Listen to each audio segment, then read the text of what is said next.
بسم الله، السلام عليكم. اللهم صل وسلم وبارك على سيدنا محمد عليه افضل الصلاه وافضل السلام. ازيكم؟ عاملين ايه؟ اتمنى ان انتوا دايما تكونوا بخير وبصحه جيده وفي احسن حال. عاملين مع بعض النهارده شاورمه الفراخ، حاجه كده تحفه من الاخر. بصدر فرخه واحد عملت 10 سندوتشات. طبعا انتوا بتجيبوا سندوتش الشاورما دلوقتي، يعني الاسعار ما شاء الله.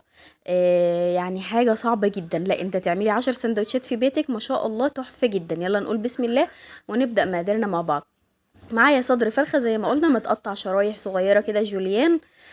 معايا كمان معلقة كبيرة مية بصل، معلقة كبيرة زبادي، معلقتين كبار عصير طماطم، طماطميتين متقطعين صغير جدا او مبشورين، فلفلتين كبار متقطعين شرايح، معايا بصلاية كبيرة متقطعة شرايح، معايا معلقة صغيرة توم مفروم، والبهارات بتاعتي او التوابل بتاعتي فلفل اسمر وكمون وكزبرة وبابريكا وقرفة وبهارات من كل حاجة معلقة صغيرة، ما عدا القرفة نص معلقة صغيرة.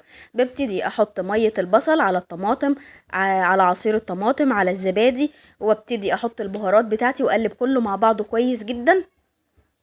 وبعدين بحط الفراخ بتاعتي، صدر الفرخة بتاعي اللي احنا مقطعينه شرايح، وابتدي اقلب ده كله مع بعضه تقليبة كويسة كده، واركنه على جنب ياخد من طعم بعضه، ياخد التتبيلة الحلوة. حطيت كمان معلقة من الخل، معلقة كبيرة من الخل، بيدي طعم حلو جدا وبيخلي كمان لحمة الفراخ طرية جدا. بحط ده كله بقى على جنب كده يتبل، وبعد كده ببتدي اجيب طاسة على النار واحط فيها معلقتين من الزيت، بحط فيها نص كمية البصل لغاية ما يشف وياخد لون شفاف كده، وبعد كده انزل بنص كمية التوم بتاعي. قلنا كان معانا معلقة صغيرة من التوم المفروم، خدنا نصها وسيبنا نصها. هنقلب ده كله مع بعضه كده لغاية ما ريحة التوم تبتدي تطلع. بعد كده انزل بالفراخ بتاعتي، افردها في الطاسة كده تاخد وش من الجنب الاولاني، واقلبها على الجنب تاني تاخد وش، وابتدي اقلبها شوية كده مع بعضها لغاية ما تدخل في السوا وتبقى كده زي القمر. زي ما انتوا شايفين الموضوع سهل وبسيط، مفيش بجد اسهل ولا ابسط من كده. معايا بقى بقية التوابل بتاعتي اللي احنا حطينا نصها في التتبيلة، تعالوا نحط نصها دلوقتي ونديلها برضو تقليبة محترمة كده مع بعضها، ونسيبها بقى تاخد من طعم التوابل القمر التحفة اللي احنا شايفينها دي. حطينا كمان نص كمية التوم، اللي احنا كنا حاطين نصها في الاول مع البصلاية. دلوقتي بقى هننزل بنص كمية البصل الشرايح، كمية الفلفل كلها، معايا الطماطم اللي متقطعة صغير جدا او مبشورة زي ما قلت لكم في الاول.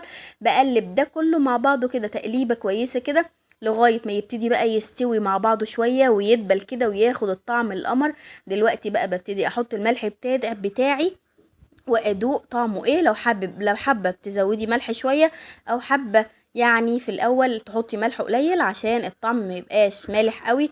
بعد كده بقى شايفين معايا العيش القمر ده العيش السوري، انا عاملاه معاكم في الفيديو اللي فات، وان شاء الله هنزل لكم الطريقه في الوصف، اللينك بتاعها في الوصف ان شاء الله. الوصف ده اللي تحت اللي هو تحت العنوان بالظبط، يعني اضغطي على العنوان تلاقي الوصف بتاع الفيديو. ان شاء الله هسيب لكم اللينك بتاع العيش السوري فيه. حاجه كده يا جماعه تحفه.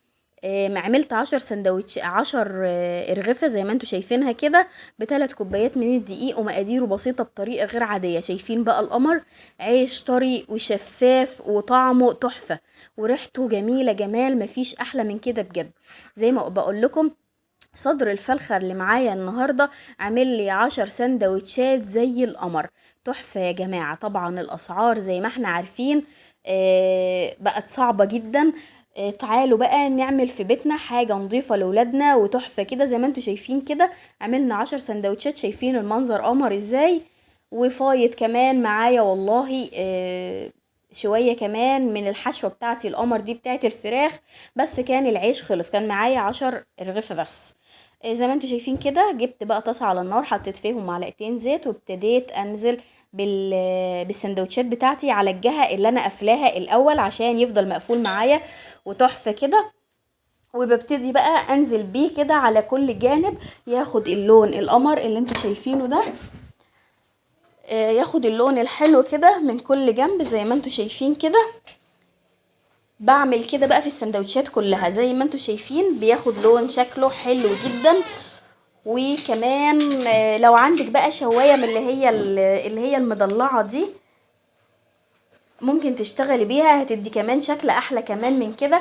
عايزه بقى تقدميها مع كاتشب، مع مايونيز، مع توميه، مع شيبسي، مع بطاطس. بصي نوعي بقى زي ما انتي عايزه، مع خيار مخلل، مع خيار اخضر كده حلو. بصي يعني هي غدوه زي القمر بامر الله، حاجه كده تحفه. بدل ما تروحي تشتري سندوتش من بره او سندوتشين، انتي هتعملي 10 سندوتشات في بيتك. زي ما قلتلك كمان من شوية، انا عامله العيش ده في البيت تحفه يا جماعه بجد. اتمنى ان الطريقه تعجبكم، اتمنى بجد ان انتوا تجربوا الطريقه دي. شايفين كمان شكل السندوتش من جوه تحفه ازاي، شكل الفراخ عامل ازاي. يعني هو صدر واحد وكنا مليين السندوتش، كانت حشوه تحفه والطعم بجد خطير. اتمنى بقى ان انتوا تشرفوني في القناه بالاشتراك، وما تنسوش شجعوني باللايك والاشتراك وتفعيل زر الجرس على الكل عشان يوصل لكم كل جديد. شكرا جدا على المتابعه، شكرا لكم، بحبكم في الله.